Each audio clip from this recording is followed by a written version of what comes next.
আজকে আমি পটলের পাকোড়া তৈরি করব, কিভাবে করি দেখবেন। প্রথমে পটলটা ধুয়ে নিয়েছি, এবার আমি খোসাটা ছাড়িয়ে নেব। খোসাটা পুরোপুরিভাবে ছাড়াবো না, মাঝে মাঝে একটু একটু রেখে দেব।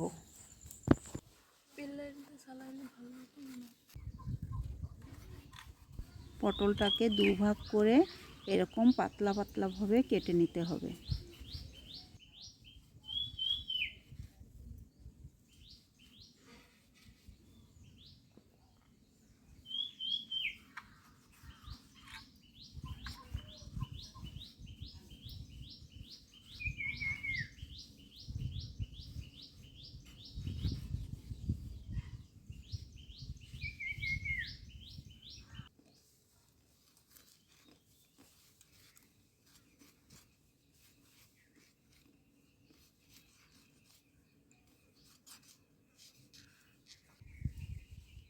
সবগুলো পটল আমার কাটা হয়ে গেছে।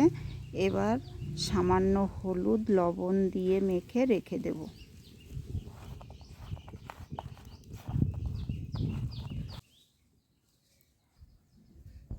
পটলের পাকোড়া তৈরি করার জন্যে আমি ব্যাটারটা তৈরি করে নেব।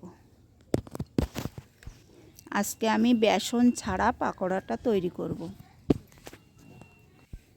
এখানে আমি নিচ্ছি 1 কাপ ময়দা, হাফ কাপ চালের গুঁড়ো। এবার আমি দিয়ে দেব স্বাদ মতন লবণ, পরিমাণ মতন হলুদ, 1 চিমটি খাবার সোডা, 1 চামচ লঙ্কা গুঁড়ো। ভালোভাবে মিশিয়ে অল্প অল্প জল দিয়ে একটা গাঢ় ব্যাটার তৈরি করে নেব।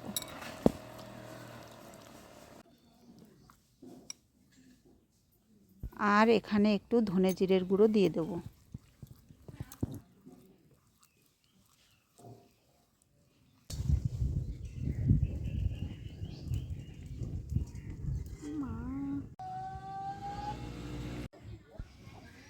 তেলটা গরম হয়ে গেছে, এবার আমি পটলের পাকোড়াগুলো ভেজে নেব।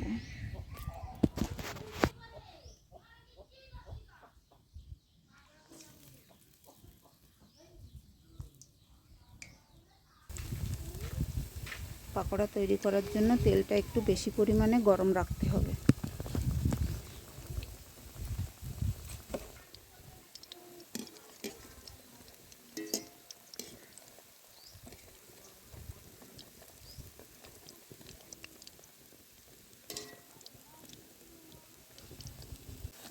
এগুলো ভাজা হয়ে গেছে, এবার আমি তুলে নেব।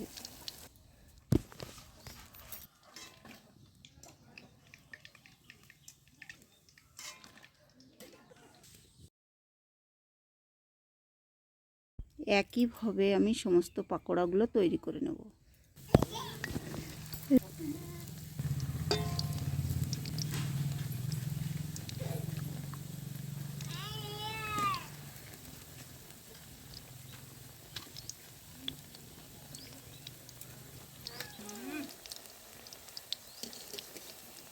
হঠাৎ বাড়িতে কেউ এলে ঘরে রাখা এই সামান্য উপকরণ দিয়ে ঝটপট এই নাস্তাটা আপনারা তৈরি করে নিতে পারেন। আমি এটা ময়দা চালের গুঁড়ো দিয়ে বানিয়েছি, আপনারা চাইলে বেসন দিয়েও করতে পারেন। এভাবে পটলের পাকোড়া তৈরি করে খেয়ে দেখবেন, খুব সুন্দর লাগবে।